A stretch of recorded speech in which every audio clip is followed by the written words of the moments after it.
ಸಭೆಯಲ್ಲಿ ಒಮ್ಮತ ಮೂಡಿಲ್ಲ. ಈಗ ರೈತರ ಜೊತೆ ಸಭೆ ಸಿಎಂ ಶುರು ಮಾಡಿದ್ದಾರೆ. ಸಭೆ ಬಳಿಕ ಡಿಸಿಎಂ ಡಿಕೆ ಶಿವಕುಮಾರ್ ಹೇಳಿಕೆ. ಇನ್ನು ಏನೂ ಆಗಿಲ್ಲ, ಸಭೆ ನಡೀತಾ ಇದೆ. ಬೆಳಗಾವಿ ಬಾಗಲಕೋಟೆ ರೈತರು ಬಂದಿಲ್ಲ, ಹಾವೇರಿಯ ಕೆಲ ರೈತರು ಬಂದಿದ್ದಾರೆ, ಮಾತಾಡ್ತಾ ಇದ್ದಾರೆ ಅಂತ ಡಿಕೆ ಶಿವಕುಮಾರ್ ಮಾತಾಡಿದ್ದಾರೆ. ಸಕ್ಕರೆ ಮಾಲೀಕರ ಸಭೆಯಲ್ಲಿ ಒಮ್ಮತ ಮೂಡಿಲ್ಲ. ಈಗ ರೈತರ ಜೊತೆ ಸಿಎಂ ಸಭೆ ಶುರು ಮಾಡಿದ್ದಾರೆ. ಸಭೆ ಆದ ಮೇಲೆ ಡಿಸಿಎಂ ಡಿಕೆ ಶಿವಕುಮಾರ್ ಮಾತಾಡಿದ್ದಾರೆ. ಏನು ಆಗಿಲ್ಲ, ಏನು ಆಗಿಲ್ಲ. ಈಗ ರೈತರು ಬರ್ತಾ ಇದ್ದಾರೆ. ಇನ್ನ ಬೆಳಗಾವಿ ಕಡೆಯವರಿಲ್ಲ, ಬಾಗಲಕೋಟೆ ಇಲ್ಲ, ಹಾವೇರಿ ಕೆಲವರು ಮಾತ್ರ ಬಂದಿದ್ದಾರೆ, ಇನ್ನ ಮಾತಾಡ್ತಾ ಇದ್ದಾರೆ. ಇನ್ನ ಏನು ಆಗಿಲ್ಲ, ಏನು ಆಗಿಲ್ಲ. ಈಗ ರೈತರು ಬರ್ತಾ ಇದ್ದಾರೆ. ಇನ್ನ ಬೆಳಗಾವಿ ಕಡೆಯವರಿಲ್ಲ, ಬಾಗಲಕೋಟೆ ಇಲ್ಲ, ಹಾವೇರಿ ಕೆಲವರು ಮಾತ್ರ ಬಂದಿದ್ದಾರೆ, ಇನ್ನ ಮಾತಾಡ್ತಾ ಇದ್ದಾರೆ. ಇನ್ನ ಏನು ಆಗಿಲ್ಲ, ಏನು ಆಗಿಲ್ಲ. ಈಗ ರೈತರು ಬರ್ತಾ ಇದ್ದಾರೆ. ಇನ್ನ ಬೆಳಗಾವಿ ಕಡೆ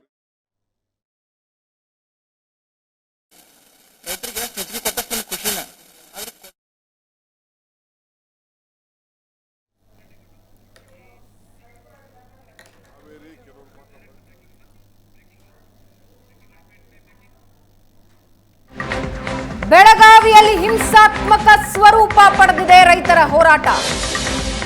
ಪುಣೆ ಬೆಂಗಳೂರು ರಾಷ್ಟ್ರೀಯ ಹೆದ್ದಾರಿ ಪ್ರಕ್ಷುಬ್ಧವಾಗಿದೆ. ರಾಷ್ಟ್ರೀಯ ಹೆದ್ದಾರಿ ಬಂದ್ ಮಾಡಿ ಹೋರಾಟ ಮಾಡ್ತಾ ಇದ್ರು ರೈತರು. ಹೆದ್ದಾರಿ ತೆರವು ಮಾಡೋದಕ್ಕೆ ಪೊಲೀಸರು ಮುಂದಾಗ್ತಾರಾಗ ಆಗ ಪೊಲೀಸರ ವಿರುದ್ಧನೇ ರೈತರು ತಿರುಗಿ ಬಿದ್ದಿದ್ದಾರೆ. ಕಲ್ಲು ತೂರಾಡಿ ಪೊಲೀಸರನ್ನೇ ಪ್ರತಿಭಟನಾಕಾರರು ಓಡಿಸಿದ್ದಾರೆ. ಪೊಲೀಸ್ ವಾಹನದ ಮೇಲೆ ಕಲ್ಲು ತೂರಿ ತಮ್ಮ ಆಕ್ರೋಶ ಹೊರಗೆ ಹಾಕಿದ್ದಾರೆ. ಬೆಳಗಾವಿ ಹತ್ತರಗಿ ಟೋಲ್ ಬಳಿ ಒಂದು ದೊಡ್ಡ ಹೈಡ್ರಾಮಾ ನಡೆದಿದೆ. ಉದ್ರಿಕ್ತ ಪ್ರತಿಭಟನಾಕಾರರು ಪೊಲೀಸರ ಮೇಲೆ ಕಲ್ಲು ತೂರಾಟ ನಡೆಸಿದ್ದಾರೆ.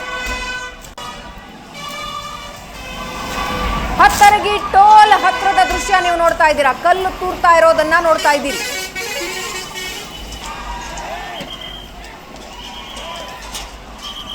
ರಾಷ್ಟ್ರೀಯ ಹೆದ್ದಾರಿ ಬಂದ್ ಮಾಡಿ ಪ್ರತಿಭಟನೆ ಮಾಡ್ತಾ ಇರ್ತಾರೆ ರೈತರು. ಅದನ್ನ ತೆರವು ಮಾಡೋದಕ್ಕೆ ಅಂತ ಪೊಲೀಸರು ಮುಂದಾಗುತ್ತಾರೆ. ವಾಗ್ವಾದ ಶುರುವಾಗುತ್ತೆ. ಪ್ರತಿಭಟನಾ ನಿರತರಿಂದ ಕಲ್ಲು ತೂರಾಟದ ದೃಶ್ಯ ನೀವು ನೋಡ್ತಾ ಇದ್ದೀರಿ. ಈಗಾಗಲೇ ಪೊಲೀಸರು ಹಲವರನ್ನ ಬಂಧಿಸಿದ್ದಾರೆ. ಆದ್ರೆ ಒಂದು ಹೈಡ್ರಾಮಾ ನಡೆದಿತ್ತಲ್ಲಿ. ಪರಿಸ್ಥಿತಿ ಹಿಂಸಾರೂಪ ಪಡೆದುಕೊಳ್ತು. ಕಲ್ಲು ತೂರಾಟ ನಡೆಸಿದವರನ್ನ ಕರ್ಕೊಂಡು ಹೋಗಿ ಅರೆಸ್ಟ್ ಮಾಡ್ತಾ ಇರೋದನ್ನ ನೀವು ನೋಡ್ತಾ ಇದ್ದೀರಾ ದೃಶ್ಯದಲ್ಲಿ.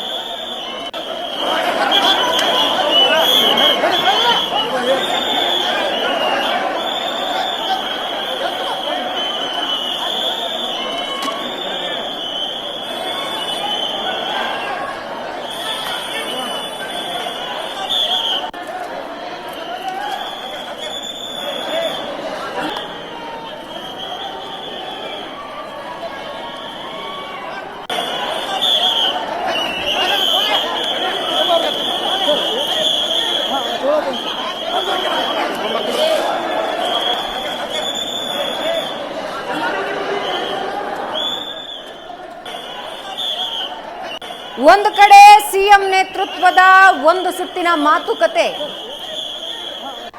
ಸಕ್ಕರೆ ಕಾರ್ಖಾನೆ ಮಾಲೀಕರ ಜೊತೆ ನಡೆದಿದೆ. ಅದು ಅಪೂರ್ಣ ಆಗಿದೆ. ಡಿಸಿಗಳ ಜೊತೆ ವಿಡಿಯೋ ಕಾನ್ಫರೆನ್ಸ್ ಮೂಲಕ ಮಾಹಿತಿ ಪಡೆದುಕೊಂಡಿದ್ದಾರೆ ಸಿಎಂ. ರೈತರ ಜೊತೆ ಮಾತನಾಡುತ್ತಿದ್ದಾರೆ. ಇದರ ನಡುವೆ ಹತ್ತರಗಿ, ಬೆಳಗಾವಿಯ ಹತ್ತರಗಿ ಟೋಲ್ ಬಳಿಯ ಸನ್ನಿವೇಶ ಹೇಗಿದೆ ಅನ್ನೋದನ್ನ ನೀವು ನೋಡ್ತಾ ಇದ್ದೀರಿ. ಈ ಬಗ್ಗೆ ಇನ್ನಷ್ಟು ಡೀಟೇಲ್ಸ್ ಹಂಚಿಕೊಳ್ತಾರೆ ನಮ್ಮ ಬೆಳಗಾವಿ ಪ್ರತಿನಿಧಿ ಅನಿಲ್ ನಮ್ಮ ಜೊತೆ ಸಂಪರ್ಕದಲ್ಲಿದ್ದಾರೆ. ಅನಿಲ್, ರಾಷ್ಟ್ರೀಯ ಹೆದ್ದಾರಿ ತಡೆದು ಪ್ರತಿಭಟನೆ ಮಾಡ್ತಾ ಇದ್ರು. ಪೊಲೀಸರು ಅದನ್ನ ತೆರವು ಮಾಡೋದಕ್ಕೆ ಬಂದಾಗ ಹಿಂಸಾತ್ಮಕ ರೂಪ ಪಡೆದುಕೊಳ್ತು. ಹಲವಾರು ಜನರನ್ನ ಈಗಾಗಲೇ ಅರೆಸ್ಟ್ ಮಾಡಿದ್ದಾರೆ. ಸದ್ಯಕ್ಕೆ ಅಲ್ಲಿನ ಸನ್ನಿವೇಶ ಹೇಗಿದೆ? ಅಂಡರ್ ಕಂಟ್ರೋಲ್ ಇದೆಯಾ? ಭಾವನಾ, ರಾಜ್ಯ ಹೆದ್ದಾರಿಗೆ ಸೀಮಿತವಾಗಿದ್ದ ರೈತರ ಭಾವನಾ, ರಾಜ್ಯ ಹೆದ್ದಾರಿಗೆ ಸೀಮಿತವಾಗಿದ್ದ ರೈತರ ಪ್ರತಿಭಟನೆ ಇವತ್ತು ರಾಷ್ಟ್ರೀಯ ಹೆದ್ದಾರಿಗೆ ನುಗ್ಗಿರುವಂಥದ್ದು. ಪುಣೆ ಬೆಂಗಳೂರು ರಾಷ್ಟ್ರೀಯ ಹೆದ್ದಾರಿಯನ್ನು ತಡೆದು ಇವತ್ತು ರೈತರು ಪ್ರತಿಭಟನೆ ಮಾಡೋಕ್ಕೆ ಮುಂದಾಗಿರುವಂಥದ್ದು. ಮಧ್ಯಾಹ್ನ 12 ಗಂಟೆಗೆ ರಾಷ್ಟ್ರೀಯ ಹೆದ್ದಾರಿಗೆ ನುಗ್ಗಿರ್ತಕ್ಕಂಥ ರೈತರು ಸುಮಾರು 3 ಗಂಟೆವರೆಗೂ ಕೂಡ ರಾಷ್ಟ್ರೀಯ ಹೆದ್ದಾರಿಯನ್ನು ಸಂಪೂರ್ಣವಾಗಿ ಬಂದ್ ಮಾಡಿದ್ರು. ಪುಣೆಯಿಂದ ಬೆಂಗಳೂರಿಗೆ ಬರ್ತಕ್ಕಂಥ ಹೆದ್ದಾರಿ ಒಂದ್ ಕಡೆ ಬಂದ್ ಆದರೆ ಮತ್ತೊಂದೆಡೆ ಬೆಂಗಳೂರಿಂದ ಪುಣೆಗೆ ಹೋಗುವ ಹೆದ್ದಾರಿ ಕೂಡ ಸಂಪೂರ್ಣವಾಗಿ ಬಂದ್ ಆಗಿತ್ತು. ಹೀಗಾಗಿ 3 ಗಂಟೆ ಸುಮಾರಿಗೆ ಪೊಲೀಸರು ಪ್ರತಿಭಟನಾ ನಿರತರನ್ನ ಪಕ್ಕಕ್ಕೆ ಮನವಿ ಮಾಡ್ಕೊಳಕ್ಕೆ ಬಂದು ಸರಸೋಕೆ ಬಂದರು. ಆದರೆ ಅವಾಗ ಪೊಲೀಸರ ಮೇಲೆ ಏಕಾಏಕಿ ಕೆಲ ಕಿಡಿಗೇಡಿಗಳು ಕಲ್ಲು ತೂರಾಟವನ್ನು ಮಾಡಿರುವಂಥದ್ದು. ಈ ಒಂದು ಹೋರಾಟ ಏನಿದೆ ಹಿಂಸಾತ್ಮಕ ಸ್ವರೂಪ ಪಡೆದಿರುವಂಥ ದೃಶ್ಯದಲ್ಲಿ ಕೂಡ ನೋಡ್ತಿರುವಂಥದ್ದು. ಸಾಕಷ್ಟು ಪ್ರಮಾಣದಲ್ಲಿ ರೈತರು ಇಲ್ಲಿ ಜಮಾವಣೆಗೊಂಡಿರುವಂಥದ್ದು. ಹೀಗಾಗಿ ಜಮಾವಣೆಗೊಂಡಂಥ ಸಂದರ್ಭದಲ್ಲಿ ಸಾಕಷ್ಟು ಪ್ರಮಾಣದಲ್ಲಿ ವಾಹನಗಳು ಕೂಡ ನಿಂತಿದ್ದು. ವಾಹನ ನಿಂತಹ ಸಂದರ್ಭದಲ್ಲಿ ಅವುಗಳನ್ನು ರೈತರು ನೀವು ಪಕ್ಕಕ್ಕೆ ಸರಿ ಒಂದು ಲೈನ್ ಆದರೂ ನಮಗೆ ಬಿಟ್ಕೊಡಿ ಅಂತ ಪೊಲೀಸರು ಮನವಿಯನ್ನು ಮಾಡ್ಕೊಂಡ್ರು. ಆ ಸಂದರ್ಭದಲ್ಲಿ ಮನವಿ ಮಾಡ್ಕೊಂತ ಬಂದ ಸಂದರ್ಭದಲ್ಲಿ ಕೆಲವು ಯುವಕರು ಪೊಲೀಸರ ವಿರುದ್ಧ ಪೊಲೀಸರ ಜೊತೆ ಜಗಳಕ್ಕೆ ನಿಂತರ ಸಮಯದಲ್ಲಿ ಕೆಲ ಯುವಕರನ್ನ ಬಂಧಿಸೋಕೆ ವಶಕ್ಕೆ ಪಡೆಯೋಕೆ ಪೊಲೀಸರು ಮುಂದಾದರು. ವಾಹನದಲ್ಲಿ ಹಚ್ಕೊಳ್ಳೋಕೆ ಮುಂದಾದರು. ಆಗ ಕೆಲ ಕಿಡಿಗೇಡಿಗಳು ಪೊಲೀಸರ ವಾಹನದ ಮೇಲೆ ಸಾಕಷ್ಟು ಪ್ರಮಾಣದಲ್ಲಿ ಕಲ್ಲು ತೂರುವ ಕೆಲಸವನ್ನು ಮಾಡಿದ ದೃಶ್ಯದಲ್ಲಿ ಕೂಡ ನೋಡ್ತಿರೋ. ರಾಷ್ಟ್ರೀಯ ಹೆದ್ದಾರಿ ಮೇಲೆ ಯಾವ ರೀತಿ ಕಲ್ಲುಗಳು ಬಿದ್ದಾವೆ ಅನ್ನುವಂಥ ದೃಶ್ಯಗಳನ್ನು ಕೂಡ ನೋಡಿರುವಂಥ ಈ ಪ್ರಕರಣಕ್ಕೆ ಸಂಬಂಧಪಟ್ಟ ಈಗಾಗಲೇ ಯಾವುದು ಸಕ್ಕರೆ ಏನು ರಾಜ್ಯ ಘಟಕದ ಅಧ್ಯಕ್ಷ ಏನಿದ್ದಾರೆ ಗೌರವ ಅಧ್ಯಕ್ಷ ಆಗಿರ್ತಕ್ಕಂಥ ಗುರೂಜಿ ಏನಿದ್ದಾರೆ ಶಶಿಕಾಂತ್ ಗುರೂಜಿ ಅವರು ನಮಗೂ ಹೋರಾಟಕ್ಕೂ ಸಂಬಂಧ ಇಲ್ಲ ಅನ್ನುವಂಥ ಹೇಳಿಕೆಯನ್ನು ನೀಡಿರುವಂಥದ್ದು. ಕೆಲ ಕಿಡಿಗೇಡಿಗಳು ಈ ಒಂದು ಕೃತ್ಯವನ್ನು ಎಸಗಿದ್ದಾರೆ. ನಮ್ಮ ಹೋರಾಟದಲ್ಲಿ ಭಾಗವಹಿಸಿದಂತಹ ಯಾರೂ ಕೂಡ ಈ ಕಲ್ಲು ತೂರಿಲ್ಲ ಅನ್ನುವಂತಹ ಸ್ಪಷ್ಟನೆ ಕೊಡುವ ಕೆಲಸವನ್ನು ಕೂಡ ಮಾಡಿದರು. ಈವರೆಗೂ ಕೂಡ ರೈತರನ್ನ ಮನವೊಲಿಸುವ ಕೆಲಸವನ್ನು ಪೊಲೀಸರು ಮಾಡ್ತಿದ್ರು ಕೂಡ ನಾವು ಹೆದ್ದಾರಿಯನ್ನು ಬಿಡುವುದಿಲ್ಲ ಅನ್ನುವಂತಹ ಪಟ್ಟನ್ನ ಈಗ ರೈತರು ಹಿಡಿದುಕೊಂಡಿರುವಂಥದ್ದು.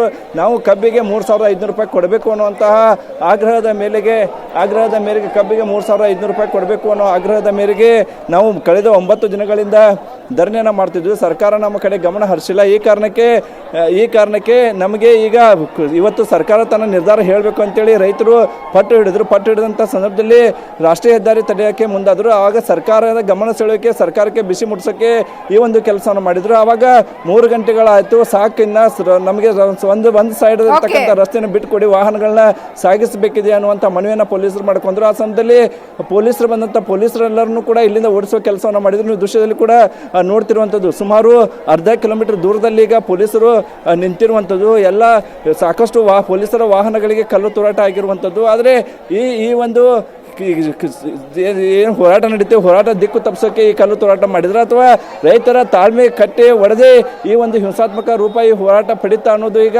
ಸಾಕಷ್ಟು ಪ್ರಶ್ನೆಗಳು ಮೂಡ್ತಿರುವಂಥದ್ದು. ಈಗಾಗಲೇ ಸಾಕಷ್ಟು ಜನರನ್ನು ಪೊಲೀಸರು ವಶಕ್ಕೆ ತೆಗೆದುಕೊಳ್ಳುವ ಕೆಲಸವನ್ನು ಕೂಡ ಮಾಡಿರುವಂಥದ್ದು. ಆದರೆ ಅಲ್ಲಿ ಕಲ್ಲು ಉಗಿದವರು ನಿಜವಾದ ರೈತರ ಅಥವಾ ಕಿಡಿಗೇಡಿಗಳ ಎಂಬುದು ಇನ್ನಷ್ಟೇ ತನಿಖೆ ಬಳಿಕಷ್ಟೇ ಗೊತ್ತಾಗಬೇಕಿರುವಂಥದ್ದು. ಆದರೆ ಈಗಲೂ ಕೂಡ ಇಲ್ಲಿರ್ತಕ್ಕಂಥ ರೈತರನ್ನ ಮನವೊಲಿಸುವ ಕೆಲಸವನ್ನು ಪೊಲೀಸರು ಮಾಡಿದ್ರು ಕೂಡ ಅವ್ರು ಯಾವುದೇ ರೀತಿಯ ಜಗ್ಗಕ್ಕೆ ತೆರಲ್ಲ. ಸರ್ಕಾರ ತಕ್ಷಣವೇ ತಮ್ಮ ನಿರ್ಧಾರವನ್ನು ಪ್ರಕಟಿಸಬೇಕು ಅಂತೇಳಿ ಪಟ್ಟಣ ಹಿಡಿದಿರುವಂಥದ್ದು. ಹೀಗಾಗಿ ಬೆಳಗಾವಿಯ ಏನು 9 ದಿನ ನಡೀತಕ್ಕಂಥ ಶಾಂತಿಯುತ ಹೋರಾಟ ಇತ್ತು, ಅದಕ್ಕೆ ಹಿಂಸಾತ್ಮಕ ರೂಪ ಪಡೆದಿರುವಂಥದ್ದು ಭಾವನಾ. ಎಸ್ ಧನ್ಯವಾದ.